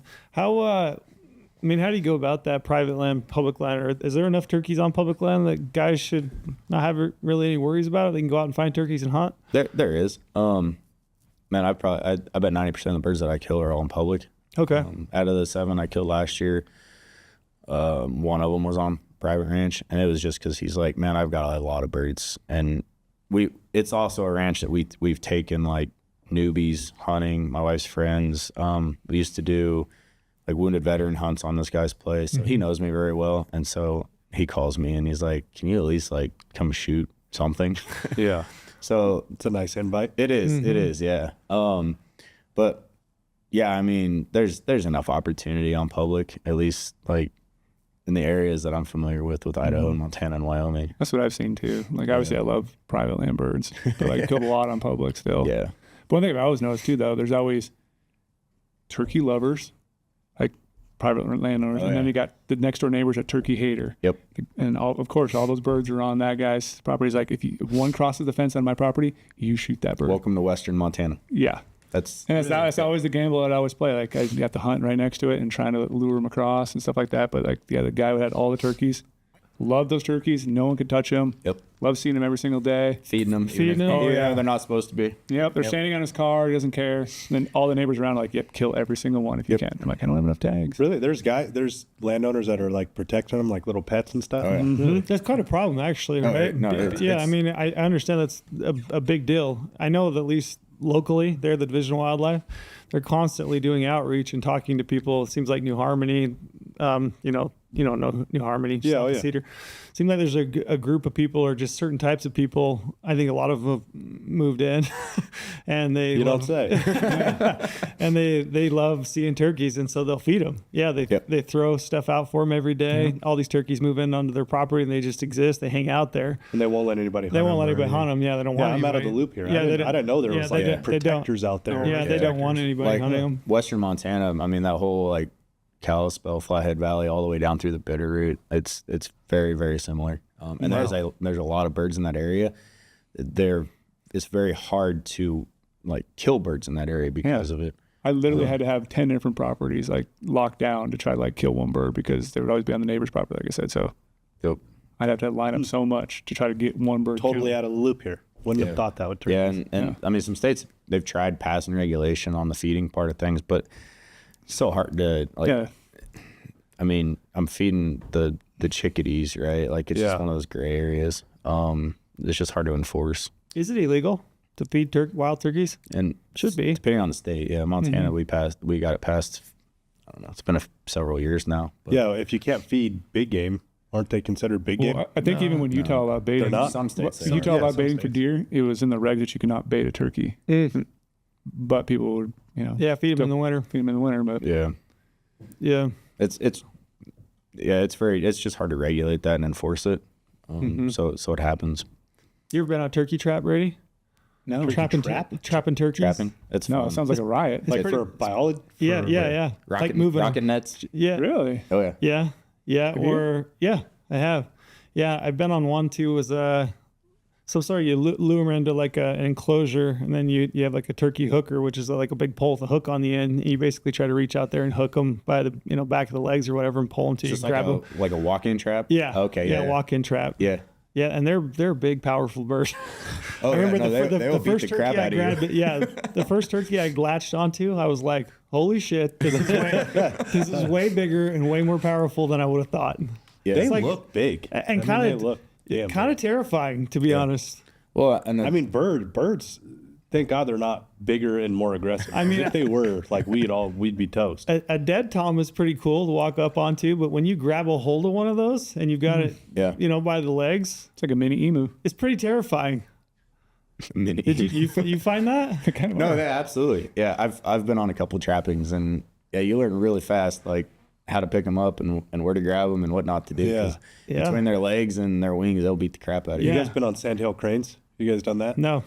I've shot some, but Yeah. they can be. Wounded one? Oh, You've yeah. been, holy shit. Yeah. That's what it sounds like, is a wounded sandhill crane. That's why I see all the retrievers with the goggles. on. Yeah, oh yeah. Like you got to have real gear on your dog. If you're bringing dogs on a sandhill Yeah. hunt, they got to have some gear. Yeah. Yeah, I've seen some turkeys beat the hell out of people. That's, Well, that's gonna be me out there with my Highly son. entertaining. I even had it happen. I don't know how many times where I get spurred going to pick a bird up after you shot him, and he's just got big spurs on his legs that you didn't know he had. You're just like, oh, and then all of a sudden he comes half alive and catches your thumb or something. That's gonna be me. I'm gonna take my kid out turkey hunting for the first time, and he's gonna watch me. You'll get Get spurred. turkey's just gonna beat the shit out of me right in front of my son. He's gonna love it, by the way. Get that on video if you Yeah, can. yeah, right. I want to Yeah. see that. Which birds out there have the longest spurs? Because it seems like all the ones I've hunted, like Merriam's and Rio Merriam hybrids are always like rubbed, and even though it looks like an old bird, like, We do not live in spur country. no, you unfortunately. I never love get those good spurs. I do too. Osceolas are known where they live down the swamps. They have huge spurs. I mean, I've seen photos this year of legit 2-inch hooks. Oh man, it's big old cutters. What is that'll it? get Do we just get rubbed on by rocks and different terrain out here? That's the I think some of it's also genetic as well. Yeah. But yeah, I mean, it'd be very easy for them to catch it on a rock. I mean, my wife killed a bird a couple years ago that had like a solid, for Miriam's, like a solid inch spur on one side, and then the other one was just nothing. Like there was the scale there. You could see there should have been a spur. But then last year we doubled up on the same property, and we killed basically twins, and they both had like 1.25 inch, like legit white tip Miriam's, and actually one of hers. Yeah, we both killed the same ones, and hers is the one that's at the taxidermist. I don't know how that works out. But yeah, so like I was like, we need to get one of these mounted because It's got to be topography based. It's like killing a buck that lives in the sand flats, or if he lives up in the rocks, right? Like His teeth got are to be all worn something out. about it. Yeah. But I've seen I mean Easterns too. I've got a set. Biggest bird I've killed back in Kansas was 1 7/8 inches. Both of them were 1 7/8 You 7/8 them. You can't just not 2 inches. No, 7/8 inch and 7/8. I couldn't He ain't 30 inches wide. He was 29.7. It's a sin to 7/8 something. What's the weight of a big tom? Like live weight? Our birds out here 20. Birds like I refer to back home, right? Because Kansas, that's what I'm familiar with. I've killed a couple 25s. That's getting there. I think it was Kentucky for a few years was known for almost 30-pound birds getting killed. I don't know if they're like living at dairy farms all year or if it just happens to be just a giant bird. See, that's why it's so powerful. There you go. They're not doing 20-pound birds. 20-pound bird. Oh yeah. Yeah. Do we have a Boone and Crockett scoring system for turkeys? We don't have Boone and Crockett. We have an NWTF scoring system. Yeah, I always hear about something, but what actually what is involves? it? What is it? That's what I was going to get at. That's what I was going to get into is like, what turkey are you trying to kill? Like, which one are you pumped to kill? Like, I like spurs. I like that's myself. So are you looking at the spurs as No, they're coming I'm in? not. No. I'm looking at if it's a mature bird, I'm killing it. Yeah. Which basically means like, well, you can't even really look at beards in our part of the world because a lot of our birds are like our mature birds, 6-8 inch beards. I didn't kill a bird under 10 until I moved to Montana. Like everything in Kansas was 10 to 12. I noticed too a lot of the western stuff, especially Montana, they're like paintbrush beards, like thick. Yeah. They aren't really like long, but they're just girthy, thick beards. Yeah. Yeah. We just, for scoring sake, we just don't live in a good spot for that. But so scoring a turkey, you take the spur length, each spur length, add them up. So like if it's each one is an inch, right? So you got 2 inches of spur, you multiply that by 10, that gives you a number. You take Why 10?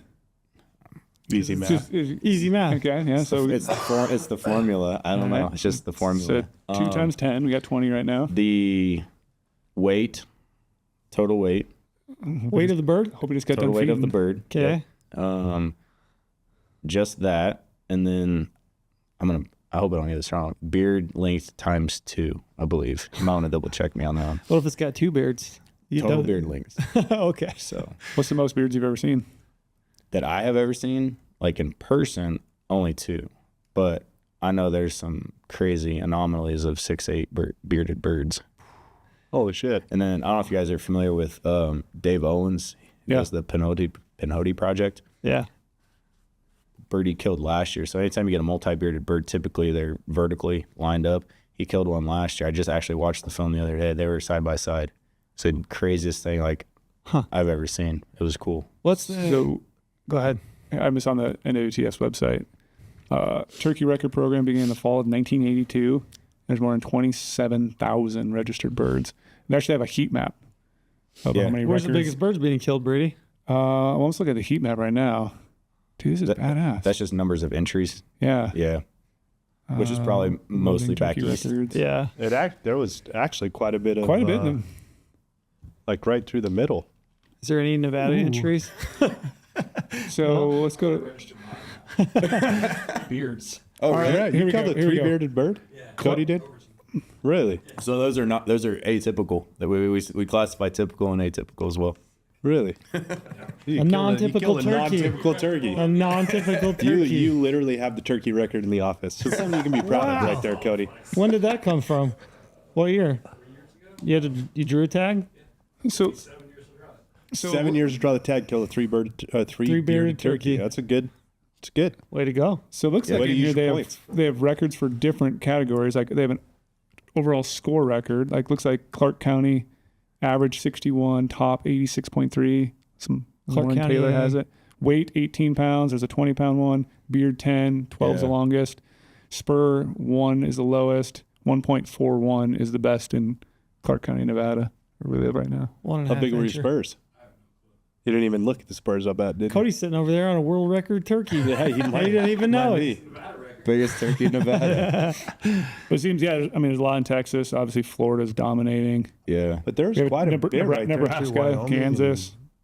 Yeah. Well, actually, yeah, that's over a little bit more. There might be a link on there somewhere that's actually got the records. Yeah, because this is That's kind of just a weird looking at the database, records right basically, there. yeah.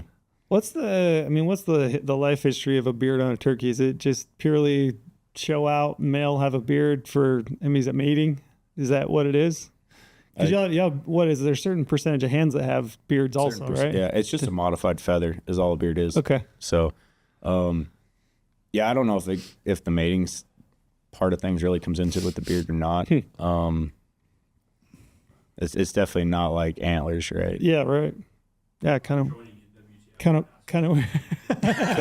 Cody, our producer, is during the podcast joining NWTF right now so he can register his turkey. Smart man. His state record Nevada turkey. I will say I used to be a member of NWTF. I'm not anymore. Uh-oh. I used to be. I enjoy their magazine a lot.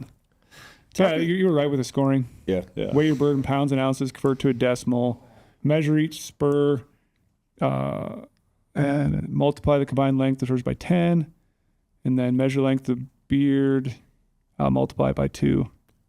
Then you add together weight and points for spurs and points for beard. I There you go. get contacted every now and then, every couple years. So somebody needs me to measure and verify. Oh, you have official scores even, huh? It's just got to be witnessed. This time. So Can you talk us through? Maybe you grab a drink, but I'm going to ask a question. What are hunting opportunities like throughout the West? I mean, are there states that people should be looking at? Like, man, this is a great turkey state. You got to have this state on your turkey tour. not Montana. Not Montana. Right. Sounds like you did okay in Montana. Yeah, like I was telling you, we're fortunate because the way that Montana's structured is you can get a general tag and fill it pretty much statewide, but then 4 regions have regional tags that you can fill within those regions. So if you're willing to travel, unfortunately this time of year with me meeting with chapters and doing fundraisers across, Montana, Wyoming, Idaho, I travel a lot. And so, you can kill 5 birds in the spring, which In Montana. in Montana. Is that and it's over the counter? Yeah. That's what's a big testament, though, is to the population's increasing. Because Yeah. we were talking off camera before. Like when I lived there, I could shoot 1. Yep. And now you can shoot a ton more. I would have been the guy going all around in Montana to go hunt birds because that's so fun. Yeah. But the population and the great thing about Montana is like you're going from like breaky country in eastern Montana to thick forest of the Bitterroot and Flathead area, right? Like, and everything in between. yeah. But for the most part in the West, like where the habitat can hold the birds, like the numbers are there, the opportunities there. My phone starts ringing because my number and everything's on our website. It starts ringing in November and December from mainly guys back east planning their trips, asking me, when to go, where to go, how are numbers, this and that. And because of YouTube, they're starting to become a lot more, much more of a highlight on some of our states in the West that have these opportunities. Obviously, like not really in Nevada because it's, but California, Oregon, Washington, Idaho, Montana, Wyoming, California, good turkey state? California? Yeah. Yeah, I think you can shoot 3 still in California. Really? But you can only That's shoot really 1 a good. day. You can only fill 1 tag a day. You can't fill multiple tags in a day in California. But Is that mostly Northern California? I think it's all across the board.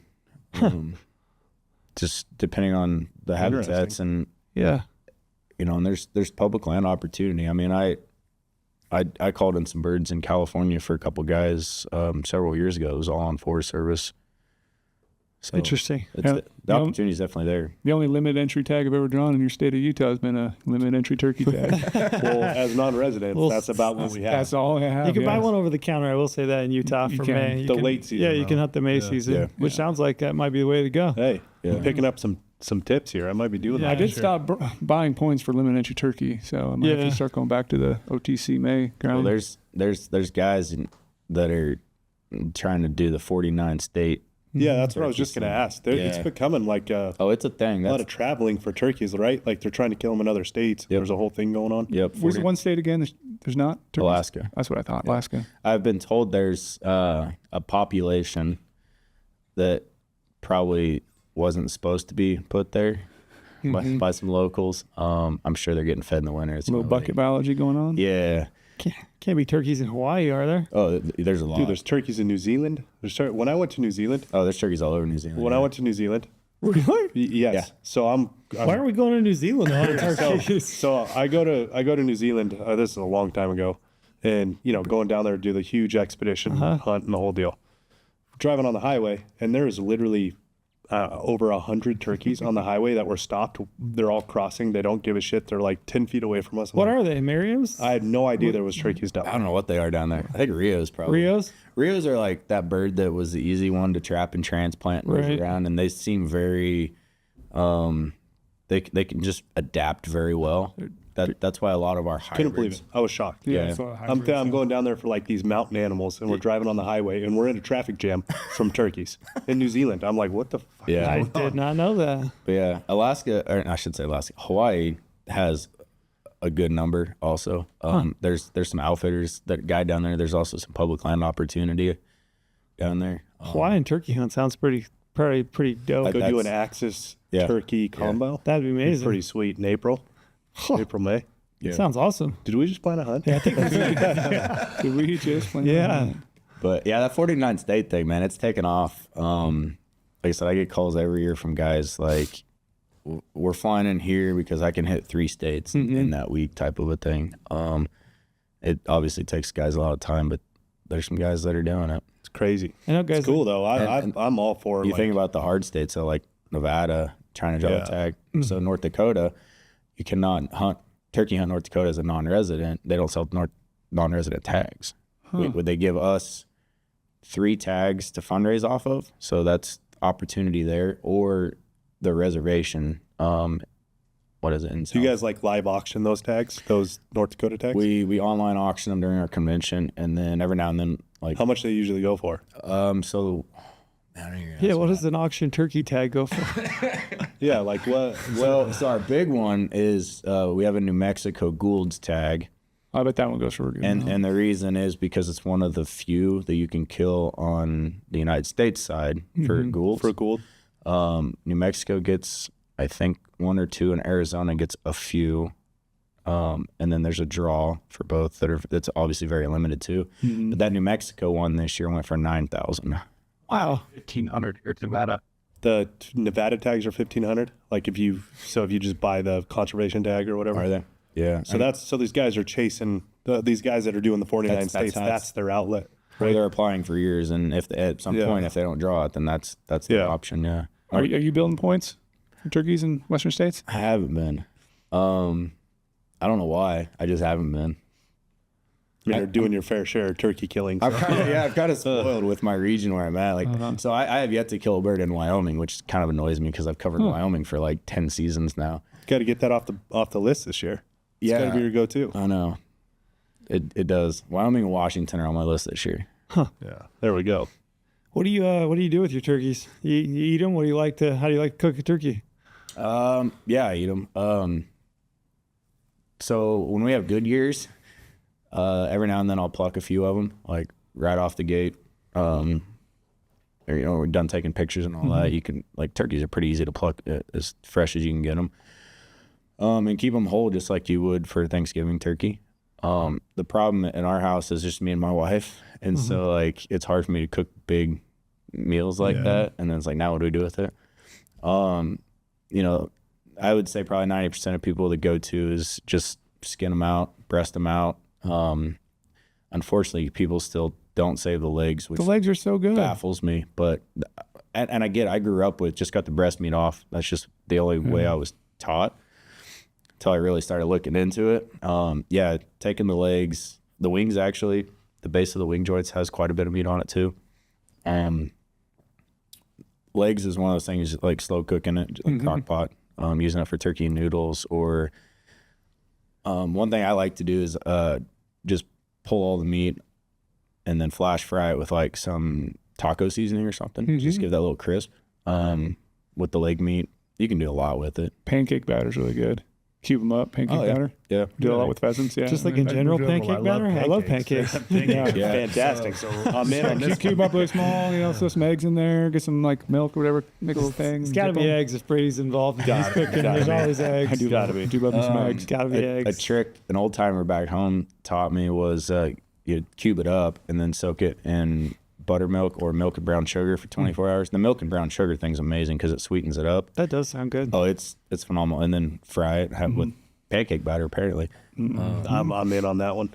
Yep, love pancakes. I like the brown sugar and pancake batter. Sounds fantastic. I don't know what it is. Maybe it's because I hunted the turkey and it just always tastes better to me. But it's like it does taste better than a Thanksgiving turkey for every reason. I like the flavor of wild turkey. Then a butterball turkey. Yeah, like butterball turkey's just kind of fake. It's like everything, man. Like everybody thinks it's dry and it's terrible, and it's all on how you prep it and cook it, just like anything wild. Yeah, just like all the other. I love eating ducks, and everyone say, "Oh, ducks are so dry," but it's like it's how you cook a duck, how you cook a goose. Yeah, we do throughout the summer. We'll do wild game Wednesdays at our house, and like my wife has a bunch of friends that don't hunt, really have never really been around it. Our freezers are full. That's all it is wild game at our house, and so I like to introduce them to different things. Yeah. Coyote was on the menu once. Ooh. Nope. I'd skip that one. That's no for me. Hard no. You brought up ducks, and like a plucked, fatty, seared mallard breast is like the favorite thing for any of these people that have been over to the house. Really? And Doug gets such a bad rap because there's that fine line if you overcook it a little bit and all of a sudden, it's livery and tough. Or undercook it a little bit. They're greasy and Widgeon's my favorite duck. That's my favorite duck to cook. Okay. I think we need a combo an Osceola and gator hunt at the same time. Can we do Well, that? we can do. Did we just plan another hunt? That sounds fantastic as well. Osceola, shoot a gator as well. Sounds like we're discontinuing the podcast because we're going. we auction one of those off, I think, about every year at our convention. A combo? There we go. We get an outfitter. I think it's God's Country Outfitter down there. They do a combo for us. Well, they do a 3-on-1. Not Brady, you can shoot the turkey. in the way that anyone. I want the gator, man. I want the gator. I need some new boots. Gator sounds fun. Oh yeah. What's your favorite turkey to hunt of all the subspecies?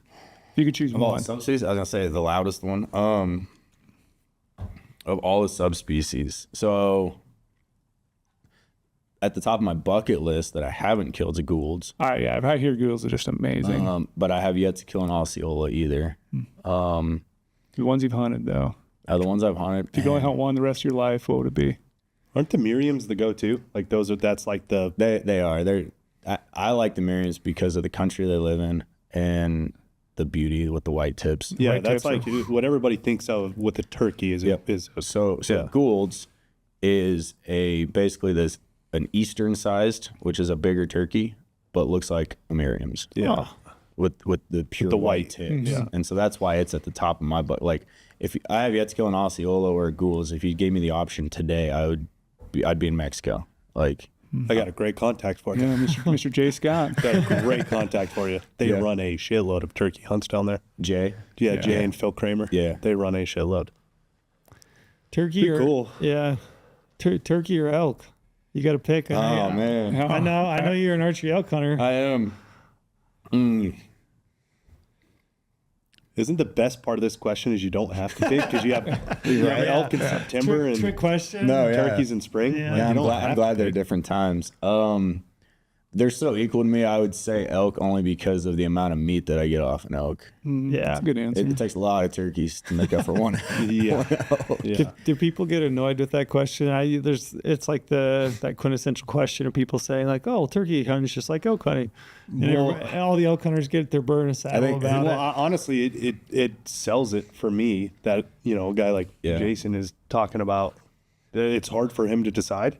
Like, okay, well then I want to go try this turkey thing out then. Like, you know what I mean? I know. You obviously do both of it. So What do you think sounds cooler, a bugle or a gobble? Because I've gotten shit for this answer before, so I want to hear what you have to say. nothing better. I'm a diehard elk guy, and like a turkey gobbling on a roost is a pretty fascinating sound. is. It's like one of the more interesting sounds in the world. But an elk bugle. Yeah, I'm not gonna go that far, but I am gonna say in terms of nature and just cool sounds cool. and just being a cool animal, a turkey gobbling on a roost in the morning, like that early morning light in the spring, it's one of the most fascinating sounds I think that exists. I think for me, only because I grew up in like turkey country, and I've been in elk country like 10 years now. I think elk just because it's More new to me. Yeah.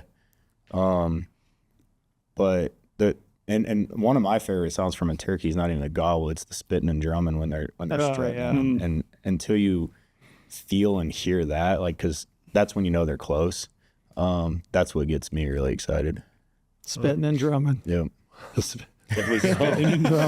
Now I'm really into turkeys. Yeah. So what with NWTF? Like, what's NWTF's plan, goals? Like, what are they going after right now? In our western states, man, it's that forest management side of things. Like we do a ton of projects on stuff that's not even necessarily like with turkeys inhabiting it, right? Our big goal right now is landscape level forest management projects in the West. When you look regionally, we've got so many initiatives. We work side by side with the Forest Service on so much. We've got this wildfire crisis strategy. I mean, there's not a turkey in the name, right? But it's like we understand what resources that we have that are at risk for wildfires. I mean, we see it every summer all across the West. So when you look at like what we're doing across the West, that's a big part of it. We're still promoting turkey hunting, like we're still active in that role. Yeah. But like there's bigger fish to fry in some regards too when it comes to just our overall resource. Yeah.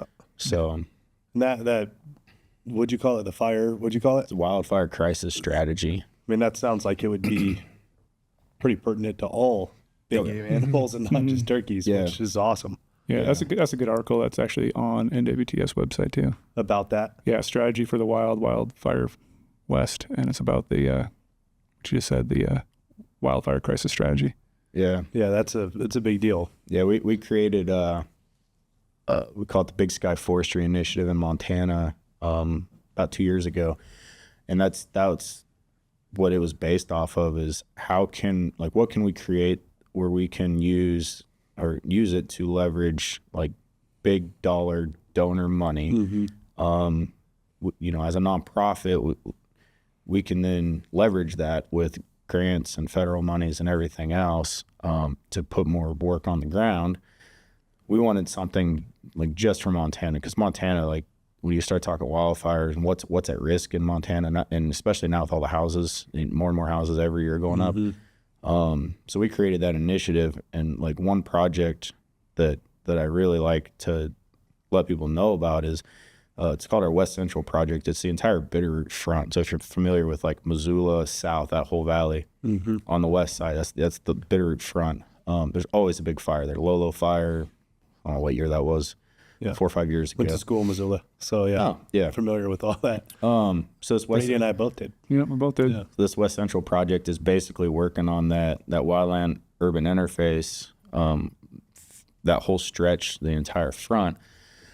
And so we were able to, like, we partnered with one of Sitka's conservation grants they gave us, and then a couple other funding sources. And basically, I think to date we've put, and it's not even that much. It sounds like that much, like $35,000 or $40,000 towards it. But what that did was it unlocked like over $700,000 worth of other money to get put on the ground in that area. So like that's the secret sauce. With that's the power nonprofits, that we bring to the table. Like we have a very strong conservation side of things. Like some of our organizations, they just focus like staffing on fundraising side of things and putting the money on the ground. But we have a huge conservation side of things. That's where that's our pride and joy is, okay, we give you $1, now make $10 out of that before it gets put on the ground. Yep. And that's the power you guys have for sure. Yep. How is membership, and give us a sales pitch for why somebody should join NWTF, even if they're not a turkey hunter. Yeah. Our membership right now is actually doing really good. It's climbing. We took a huge dip like a lot did during COVID because we couldn't hold our events. Most of our memberships, 75% of our memberships come from our local events. But right now we were up to, I think the last update was pushing 240,000. I think we're right in the mid 230,000 members across the country. It's a lot. That is a lot. It's strong. Yeah. It's one of the bigger conservation organizations membership wise. For sure. Why people should become a member. I mean, everything that we've talked about already, it doesn't matter where you live. Like the work that we're doing is, if you don't turkey hunt, if you elk hunt, if you grouse hunt, if you live in an area that's susceptible to wildfire, water quality, we've got several water initiatives, water riparian initiatives. So like that eastern Montana, the Great Plains areas, we got initiatives strategically to get a bunch of money, bunch of work done to protect those waterways, that resource. And then, back east, it's going to be more focused on the bird, just because that's the stronghold for the wild turkey and the turkey hunters in general. But yeah, I mean, if you elk hunt, deer hunt, any of it, I mean, we're pretty much covering just about anything and everything. And we haven't even touched on like our outreach side of things of getting new hunters involved, kids, women. I mean, that's a whole different side of the organization too. This might be a really dumb question, but is there different rules for kids with turkeys, or is it 12 and does it follow the youth hunting rules in all the states? I think you can hunt at a younger age. Right? I want to say. Yeah. A lot of states you can hunt them at a little younger age. Yeah. I know that's what I remember, but I don't know if every that state was a is stupid question. Every state is a little different though. Yeah. Yeah. Like I know in Montana, like I shouldn't say it. No, I'm pretty sure that apprentice program that we launched several years ago, I think it's 10 to 12. I know like back home in Kansas, there wasn't a minimum age. Like my buddy's, one of my best friends' daughter shot her first turkey at 5. Yeah. Right. That's why I want to start getting, my son's turning 5 in 10 days. So 9 days. So yeah, I'm like really starting to look at things we can do together. Yeah, I think they have to have hunter safety, but I do think in a lot of states you can hunt at a younger age. I know that my youngest just went through hunter safety a few weeks ago, and I could call him after this podcast and he'd know. Yeah, right. Yeah, he would know. He's that into it. He's been looking for opportunities to get out. So I know that's on the list. So I would say you probably just have to check your local state rules and regs and see. Are you sold on turkeys? Are you getting back into turkeys? Yeah, man. I think they're cool. I'm really, like I said, selfishly, it was interesting when Lane and you guys reached out on Slack about NWTF. I'm like, I got a lot of questions right now because I'm watching a lot of kids with their dads, and I want to do that. My favorite turkey story? Yeah. This is my buddy Ryan. Hopefully, story time trail. Let's hear it. He won't mind me. This is one of my favorites, but he had a turkey tag, and we were hunting the Penguich Lake, and we went up this road. We were just kind of creeping along, listening. We heard a tom gobble, so it wasn't too far from the truck. And so he stepped out. He's in jeans and a white T-shirt. We were just kind of cruising, listening, trying to pinpoint an area to maybe go hunt in the future. And so he stepped out of the truck, and I just started giving some clucks, and see if I could get a response. And it was gobbling back to us. And so he dipped off the road to kind of cut the distance between the truck and the tom, right? And so he's gone. I'm just like doing just enough clucks to like keep the tom gobbling. And I don't know, 15, 20 minutes goes by. No gunshots, nothing's going on, but I can still hear the tom, and all of a sudden, just like you're saying, quiet, he'd come in quiet, but I watched him walk full strut right underneath the tailgate, which was down at that point. He walked underneath the tailgate. I watched him in the rear view go right across the road and then up the other side. And then, 20 minutes later, I just quit calling because I'm like, I already called him into the truck. He's here and gone now. Yeah, here and gone now. But, 20 minutes passes. Here comes my buddy Ryan. He's hoofing it up and he's like, man, I don't know. I didn't find him. And I was like, well, he literally walked right underneath the tailgate. He literally put himself in the truck. He just walked underneath. What do you want? So I hadn't made another call, but we made another loop on him and we got out ahead of him and we ended up killing the bird. But we have a photo with him and he's got a white t-shirt and a pair of jeans on. But that was just a Tom that was just hot and heavy. That's what I'm looking for. Me and my son. That's what we're going after. That's one of my favorite turkey memories is watching this Tom full strut. It was a big Tom walk right behind in the rear view. Walk right behind the truck. That's fantastic. But they're a cool animal, and I think more people. It's hard because, the spring we get busy, and it seems like all my kids are traveling and playing different sports and stuff. But and shed hunting's a big deal in Utah. And we're all trying to catch up on life after all trying to catch up. Season. Yeah, but I think they're a super cool animal, and I think anytime, like you were saying, that you can call and you can have that interaction back and forth between an animal and call an animal, and it's a unique opportunity. Yeah. So. And it's still fairly new. In our states out in the West. Yeah, it really is. Numbers are still climbing from past introductions, and I think there's like I said, a lot more social media and a lot more content being produced in turkey hunting in the West. But yeah, I will say back in the day though, like watching turkey videos, I was never like super excited about it. But then you go and do it the first time. Yeah, it's totally different than watching a turkey film. It's so much more enjoyable. I want to do it. I'm interacting. I'm getting into it. And you get hooked. Do it. It's fun. Yeah, it's my so kid fun. will like it too. I know he will. Just the noise, elk hunting, right? It's the noises, the bird. He's going to be in close. He's going to see it. It'll be pretty cool. Yeah. yeah. Hear him gobble is cool. Yeah. It's the best sound in the world. Cool.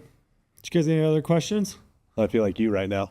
My bladder is about to explode. It is? I feel like Trail. This is the one time I have to admit that I'm going to be the one that we has to run. We didn't do a promo code at the top. Do you want to hit us with a You promo can hit code? that, and I'm Okay, you're gonna bounce. I'm busting. I literally feel like Trail. Yeah.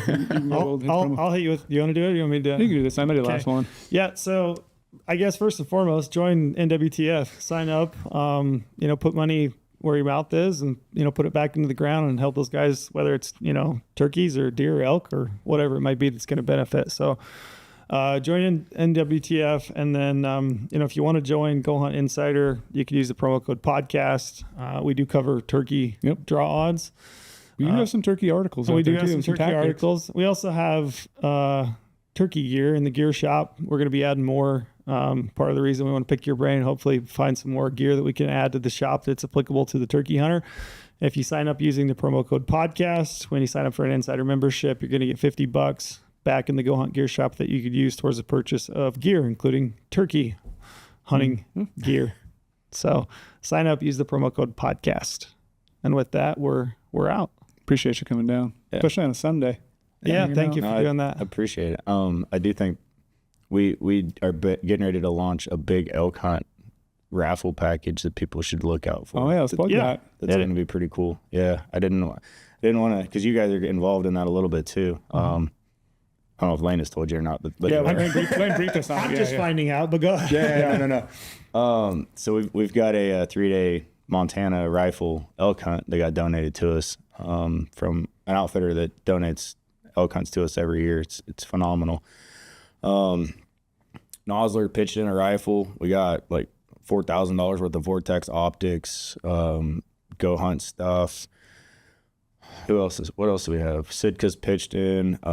Kafari just committed to a pack. Nice. We've got almost $20,000 worth of stuff. And what I think is cool about it is we're the NWTF, right? We're the turkey people, and we're raffling off an elk hunt. Yeah. So that's gonna be launching sometime in early April. Okay. So How do people get entered? So there'll be a link website that we're gonna, us and all of our partners and donors are probably gonna promote. One cool thing about it on the Go Hunt side of things is we're gonna have a price level of you spend so much on tickets, and we're gonna have a Go Hunt membership that's included with that. Awesome. Nice. So Right on. Yeah. I do remember, what was it, Giving Tuesday? We did a thing back. Everyone who signs up, Go Hunt membership, we donated it over. So I thought that was pretty cool. yeah, Right to NWTF. So yeah, looking forward to doing more stuff with NWTF. yeah. So yeah, look out. We'll have more details for that, I'm sure. 3-day elk hunt. Sign me up. Right on. Sign you up. Yeah, right. Big out guy over here. Yeah, right. Well, thanks for coming down. We appreciate it. Yeah, thanks for having me, guys.